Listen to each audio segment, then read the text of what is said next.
Johnny Murray here, and welcome to another reaction. Today we're going to be taking a look at the PS5 technical presentation hosted by Mark Cerny. This is PlayStation's whatever, just random thing that they announced yesterday at the time of recording this. It is September 10th at the time of recording and reacting. The day the event happens, and I'm reacting to this 10 minutes late. I got home at 10. This thing started at 10, but it's only lasting like 9 minutes apparently, so I just decided I'll just wait like 10 minutes and just watch it instead of having to rush and do anything. So here we are. Obviously, I'm pretty sure all of us are expecting this is going to be the place in the time where we get that PS5 Pro announcement, upgraded performance, whatever. I don't really know what all it's going to come in. That's why I'm watching. I'm pretty excited. I'm not going to lie. I mean, just as a fan of gaming in the industry, this stuff just gets me hyped. So let's do it. Don't waste any time. We have 10 seconds. Let's do this. Again, I really have no idea. Who knows? They might show like a game or two. I don't know. I really don't know. I doubt it. But I'm really just expecting the PS5 Pro, and I just want information. I want it to be out there already so we can stop getting all these rumors, all these leaks, all these predictions, all these talk. Let's just get it. Hi, I'm Mark Cerny. I'm excited to be here to talk about the newest addition to our console lineup, PlayStation 5 Pro. Wow. And how it advances... Sorry. Okay, so I can actually pause this because I'm not doing this live or anything. They really just jumped right into it. I love it. Oh, I muted it. Whoops, I accidentally muted it. My bad. Hold on. This is gaming technology.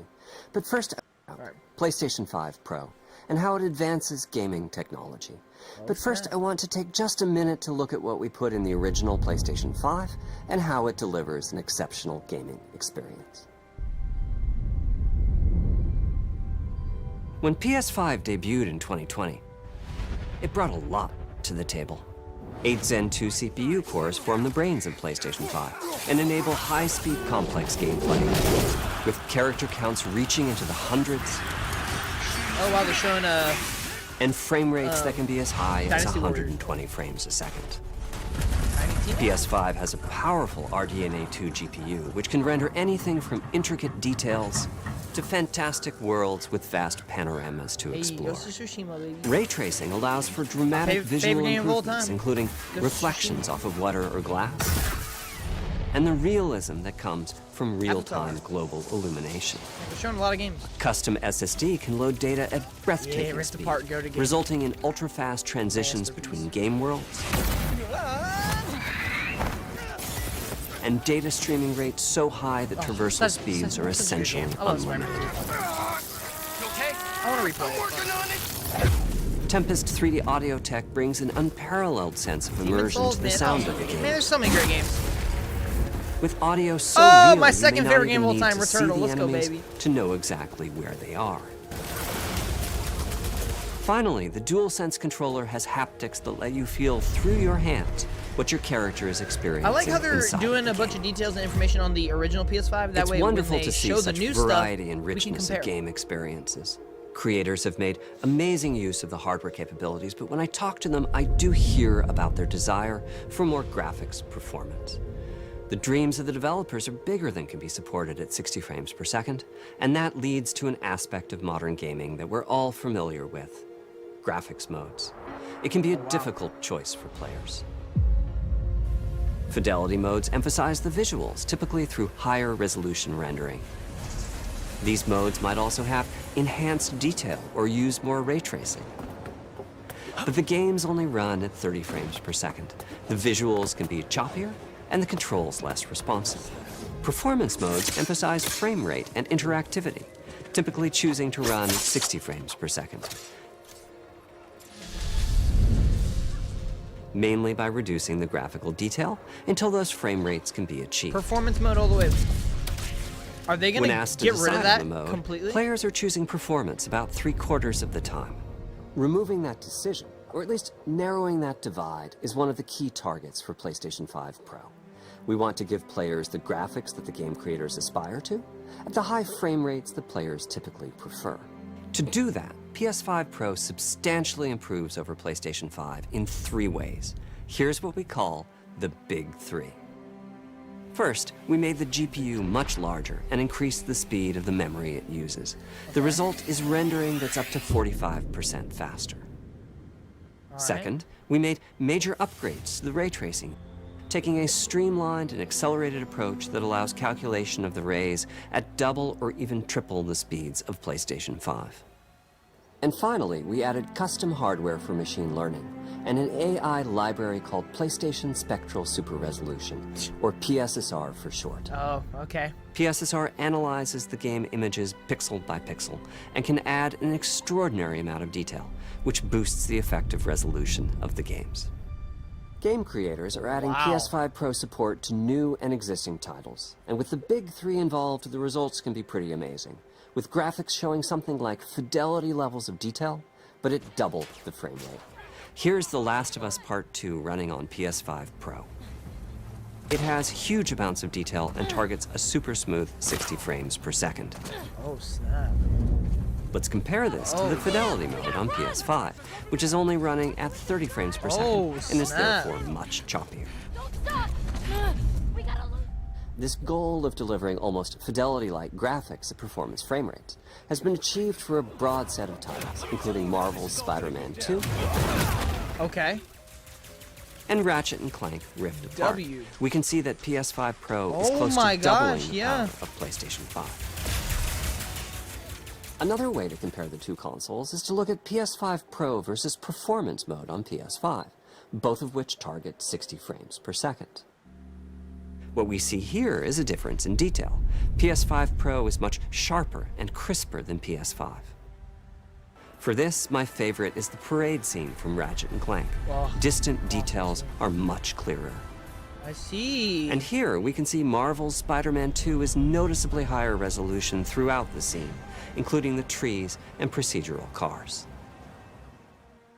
So overall, some remarkable improvement to the games. On PS5 Pro, we can see increased sharpness to the graphics or smoother and more responsive gameplay. This is the big three showing their value.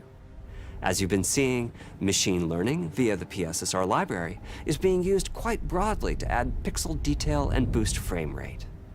But there are as many approaches as there are game engines. The increase in raw GPU power is being especially effective for Horizon Forbidden West. Apart from the detail boost, that extra graphics power is allowing for improvements to lighting and visual effects. Even more?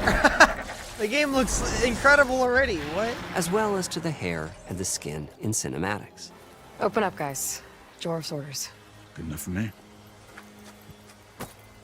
That game is so Ray good. tracing is finding broad usage as well, particularly when the games are focused on higher frame rates. The faster hardware in PS5 Pro can make a real difference, allowing Gran Turismo 7 to add ray-traced reflections between the cars in gameplay, while continuing to support their targeted 60 frames per second.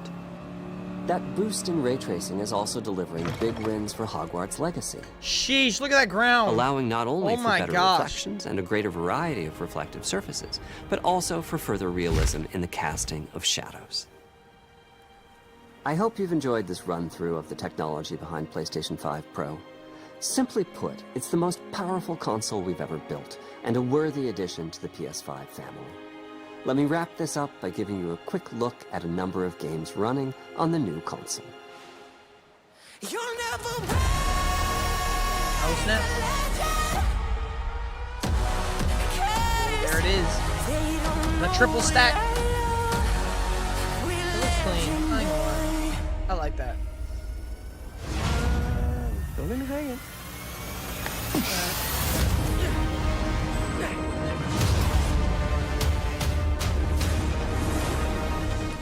Oh, snap. Close your eyes. It'll be worth it. Okay.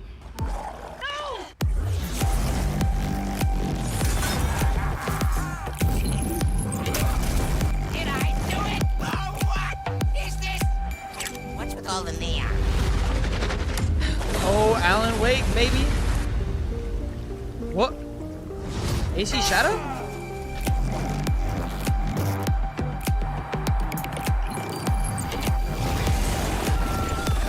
Venom looking crispy.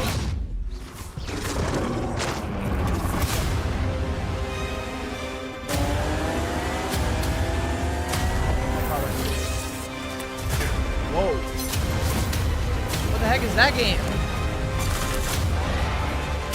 What the heck was that game, bro? What? Oh.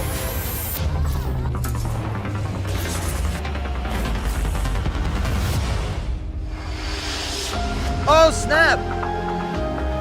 It's digital only? It is digital only. Oof. Okay. So the big thing... Okay. Hang on. Wait. So it's $700. Oh, no. Oh, no. It's $700 digital.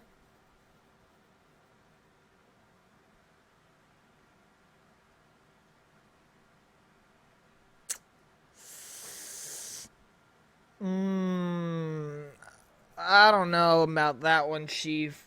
Ew, ooh, that's really bad. That's really bad in my opinion. Like, I'm not gonna lie, I think the upgrades are nice for sure if you're looking for a premium console, if you're looking for the best possible performance, if you're looking closer to a PC performance, which even though the current consoles already kind of somewhat do that. But those changes, I don't feel like warrant that big a price increase for it to be digital too, because then you're just gonna have to add on an external disk drive if you even can. Ooh man, I don't know. PlayStation.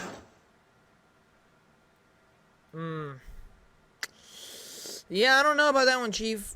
That's a tough one. You know. I'm gonna have to see what we're gonna talk about in the podcast this week. I might make a video on it. Who knows? I'm gonna check out Twitter, see what everyone's saying. But I would get it. I just don't know about the digital thing. Like it being if it was physical, I would probably still get it just because I just always buy the most up to date things. That's just the kind of gamer I am. I just love the best stuff. But I like my physical games, so that's a little bit of a bummer. So we'll see about that. But thank you all so much for watching. Let me know in the comments, what do y'all think? Are you going to be getting the PS5 Pro? What are some features you're looking forward to? I will say, like, you see, that is something. I am one who likes the best performance possible, so that is something I want. But, yeah, I don't know. It being digital for $700 that's a tough asking, man. That is tough asking. But, yeah. Let me know what you guys think. We'll see you in the next one. Johnny Murr out. Peace.